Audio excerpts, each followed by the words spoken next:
Capítulo 25. Vou fazer do meu jeito, ou então não faço de jeito nenhum. Para que pusessem em Deus a sua confiança e não se esquecessem dos feitos de Deus, mas lhe observassem os mandamentos, e que não fossem como seus pais, geração obstinada e rebelde, geração de coração inconstante, e cujo espírito não foi fiel a Deus. Salmos 78, versículos 7 e 8. Os israelitas demonstraram muita teimosia e rebeldia durante seus anos de deserto. Foi precisamente isso que os levou a morrer lá. Eles simplesmente não faziam o que Deus lhes dizia para fazer.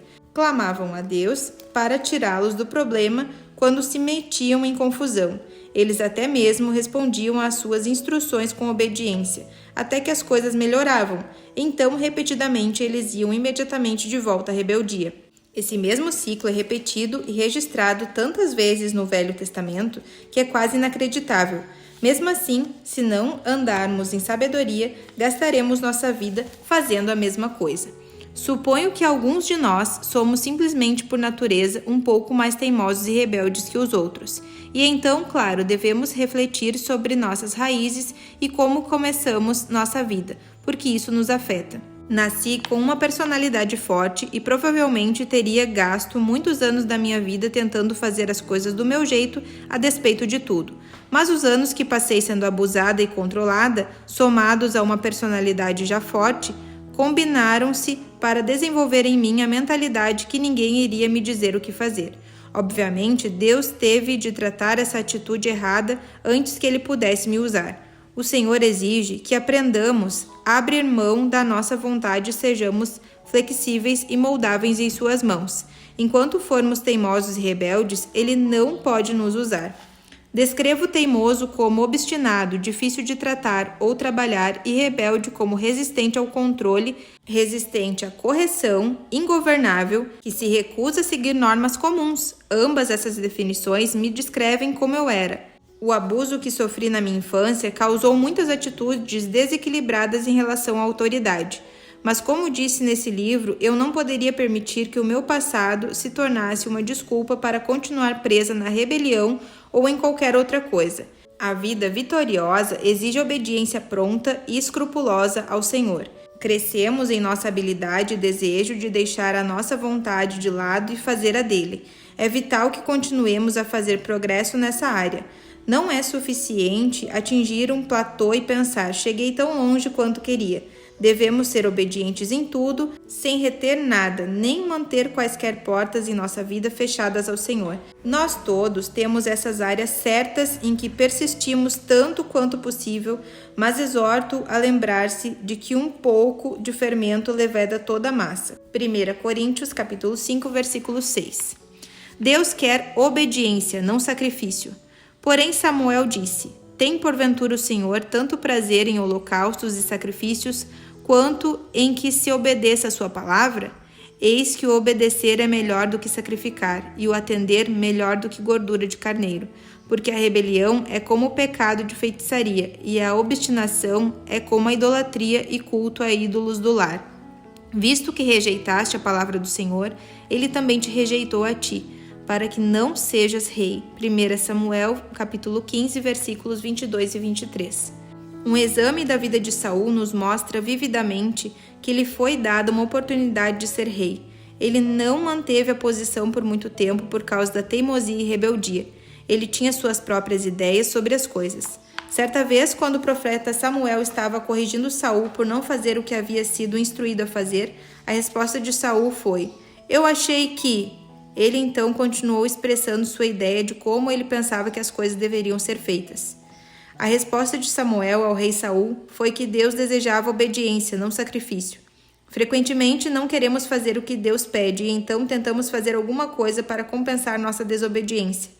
Quantos filhos de Deus deixam de reinar como reis da vida por causa da sua teimosia e rebeldia? A introdução ao livro de Eclesiastes na Bíblia Amplificada diz isso. O propósito desse livro é investigar a vida como um todo e ensinar que, em última análise, a vida é sem sentido sem o respeito e reverência apropriados a Deus.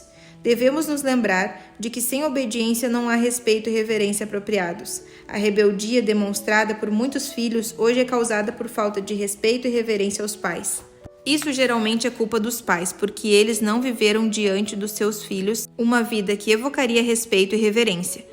A maioria dos estudiosos concorda que o livro de Eclesiastes foi escrito pelo rei Salomão, que recebeu mais sabedoria de Deus do que qualquer outro homem. Se Salomão tinha tanta sabedoria, como poderia ter cometido tantos erros tristes em sua vida? A resposta é simples: é possível ter alguma coisa e não usá-la? Nós temos a mente de Cristo, mas também a usamos? Jesus foi feito para nós sabedoria de Deus, mas sempre usamos a sabedoria?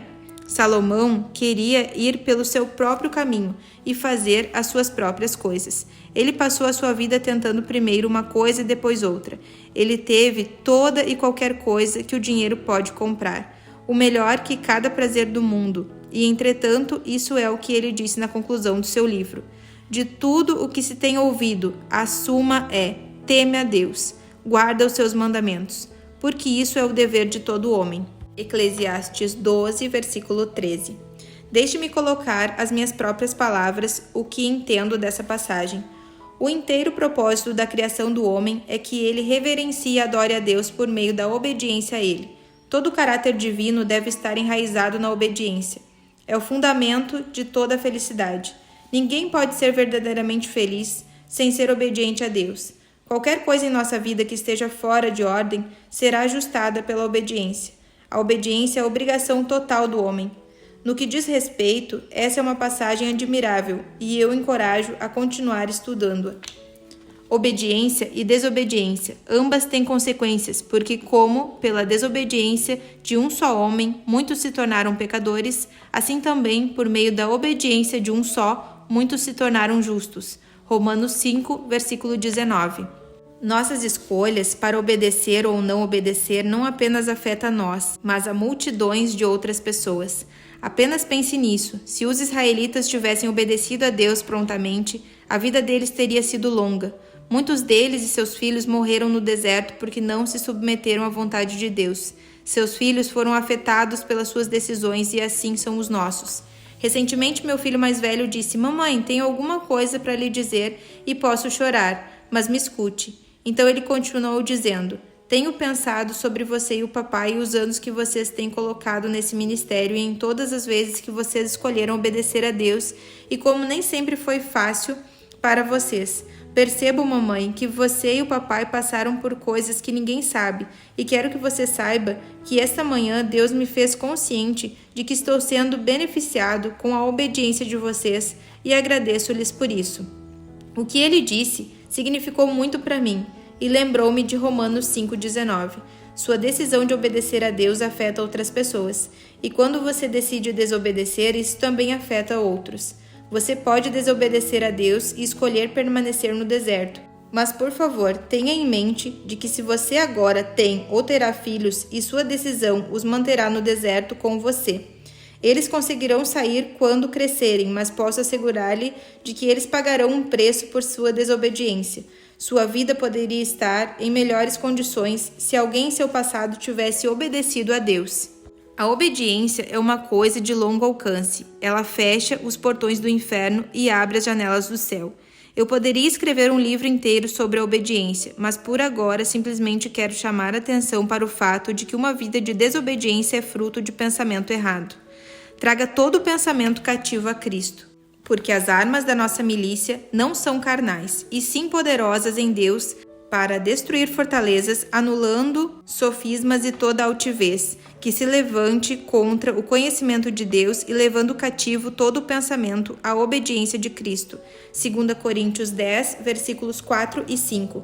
São nossos pensamentos que muito frequentemente nos colocam em problemas. Em Isaías 55, versículo 8, o Senhor diz: "Porque meus pensamentos não são vossos pensamentos, nem vossos caminhos, meus caminhos." Não importa o que eu ou você possamos pensar, Deus escreveu seus pensamentos para nós em seu livro chamado Bíblia. Devemos escolher examinar nossos pensamentos à luz da palavra de Deus, sempre desejando submetê-los aos pensamentos de Deus, sabendo que os deles são melhores.